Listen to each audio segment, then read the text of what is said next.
Good morning बच्चों। आज हम अभी जैसे लास्ट लेक्चर में हमने पढ़ा था कोऑर्डिनेट सिस्टम्स के बारे में, है ना। 3 टाइप के कोऑर्डिनेट सिस्टम के बारे में पढ़ा था। अब उसी के आगे में हम पढ़ेंगे उसका इंटर कन्वर्जन कैसे होता है। ठीक है, आपस में उनका कन्वर्ट हम कैसे कर सकते हैं, एक कोऑर्डिनेट सिस्टम से उसको दूसरे कोऑर्डिनेट सिस्टम में कन्वर्जन कैसे होगा। ठीक है, तो स्टार्ट करते हैं। देखो, कन्वर्जन के लिए पहला हम देखते हैं कि relationship between variable X Y Z of Cartesian. सबको पता है ना, कार्टेजन सिस्टम के लिए एक्स वाई जेड हम यूज़ करते हैं, एंड दोज ऑफ सिलेंड्रिकल, मतलब inter conversion between Cartesian coordinate system and cylindrical coordinate system. ठीक, rho phi Z X Y Z को हम कन्वर्ट कर सकते हैं किस में, रो फाई जेड में, या फिर रो फाई जेड को एक्स वाई जेड में कैसे कन्वर्ट कर सकते हैं उसको हम देखेंगे। तो यहाँ पे देखो हमने बना लिया क्या, कोऑर्डिनेट सिस्टम एक्स वाई और जेड प्लेन, है ना। ये एक्स वाई और ये जेड प्लेन है। यहाँ पे देखो पॉइंट पी हमने मान लिया कोई, है ना, ऐसे ही मानते हैं ना हम, कोई भी पॉइंट पी मान लिया हमने। तो यहाँ पे देखो रो की वैल्यू क्या है, ये है रो और ये फाई है। अगर हम इसको दो कंपोनेंट्स में तोड़ दें, है ना, कंपोनेंट्स में कैसे तोड़ते हैं हम लोग, इसका प्रोजेक्शन इस पे देखेंगे तो x की वैल्यू, जो ये x है, इसकी वैल्यू क्या आएगी, रो ऑफ कॉस फाई, है ना, यानी x is equal to rho cos phi लिख सकते हैं। और यहाँ से y इज इक्वल टू, यानी this value is equal to कितना आ जाएगा, रो साइन फाई। तो जब x is equal to rho cos phi और y is equal to rho sine phi है, तो उसको हम रो इज इक्वल टू क्या लिख सकते हैं, अंडर रूट में x square plus y square लिख सकते हैं ना। इतना तो पता होगा सबको, करके देख लेना, अगर नहीं समझ में आ रहा तो लिख के देखना एक बार, सब आ जाएगा। ठीक है, और फाई की वैल्यू हम कैसे लिख सकते हैं, tan inverse y by x. ठीक है, और z तो दोनों में क्या होता है, कॉमन होता है, तो z is equal to z ही हो जाएगा। देखो also x is equal to rho cos phi, यही था ना यहाँ पे, x is equal to rho cos phi, y is equal to rho sine phi और z is equal to z। तो हम कार्टेशियन से सिलेंड्रिकल या तो फिर सिलेंड्रिकल से कार्टेशियन में इजीली क्या कर सकते हैं, चेंज कर सकते हैं, इनके वेरिएबल्स को आपस में चेंज कर सकते हैं। अगर हमें कोई भी एक कोऑर्डिनेट सिस्टम पता हो तो उसको दूसरे में भी लिख सकते हैं। ठीक है, अभी देखो इसको मैट्रिक्स फॉर्म में कैसे लिखते हैं, ए रो ए फाई और ए जेड इक्वल टू, यहाँ पे मिस हो गया है ना, लिख लेना आप, ए एक्स ए वाई और ए जेड मैट्रिक्स। ठीक, होता है cos phi sine phi zero. ठीक, इसको कैसे याद रखोगे कि मान लिया एक्स वाई और जेड, है ना, एक्स पहले कॉस फाई आ रहा है तो कॉस फाई, वाई के लिए साइन फाई, और यहाँ पे जेड के साथ कुछ भी नहीं है, है ना, फाई का कोई टर्म नहीं है, इसलिए ये ज़ीरो मान लिया। अब इसका डिफरेंशिएशन कॉस फाई का minus sine phi, sine phi का डिफरेंशिएशन कॉस फाई, ज़ीरो का ज़ीरो, और यहाँ पे हम 0 0 1, ऐसे आप याद रख सकते हो मैट्रिक्स फॉर्म में। ठीक है, कन्वर्जन कैसे होगा। फिर इसका अगर हम इन्वर्स ले लें तो हम क्या लिख सकते हैं, ए एक्स ए वाई और A Z is equal to inverse of this matrix, है ना, ये जो मैट्रिक्स है इसका इन्वर्स हो जाएगा, और ए रो ए फाई और ए जेड हो जाएगा।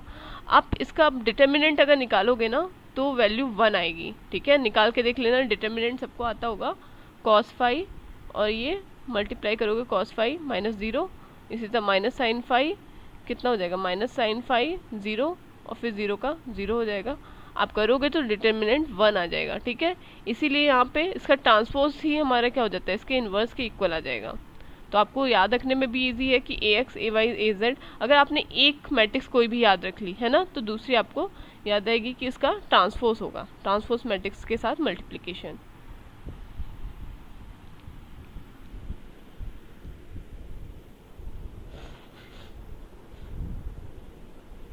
देखो इसमें क्वेश्चन भी ऐसे ही देता है इंटर कन्वर्जन में, अगर मान लो एक्स वाई और जेड की वैल्यू दे दी है, आपसे पूछेगा रो फाई और जेड की वैल्यू क्या होगी, है ना। तो इजी रहता है, आपको बस ये टर्म्स याद रखने पड़ेंगे, है ना, रिलेशन दोनों के बीच में क्या होता है वो याद रखना पड़ेगा, तो आप एक दूसरे को आपस में एक सिस्टम से दूसरे सिस्टम में कन्वर्ट कर सकते हो, है ना। दूसरे सिस्टम का वेरिएबल कैलकुलेट कर सकते हो।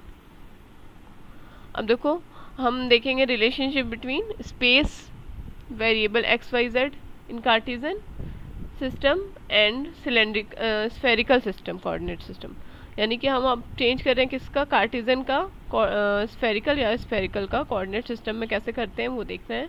तो उसके लिए फॉर्मूला होता है r is equal to under root में r यानी कि स्फेरिकल का वेरिएबल है ना, इक्वल टू अंडर रूट में x square y square plus z square, और थीटा इज इक्वल टू होता है टेन इनवर्स अंडर रूट में x square plus y square by z, और फाई इज इक्वल टू होता है tan inverse y by x.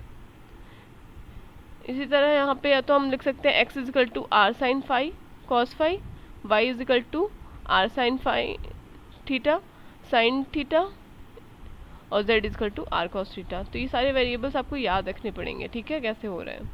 यहाँ आप diagram में रिलेशन देख सकते हो कि कैसे होता है, ठीक है। अब देखो थर्ड हमारा रिलेशन बिटवीन, आपस में तीनों को इंटर कन्वर्जन करना है तो कैसे करेंगे, ठीक है।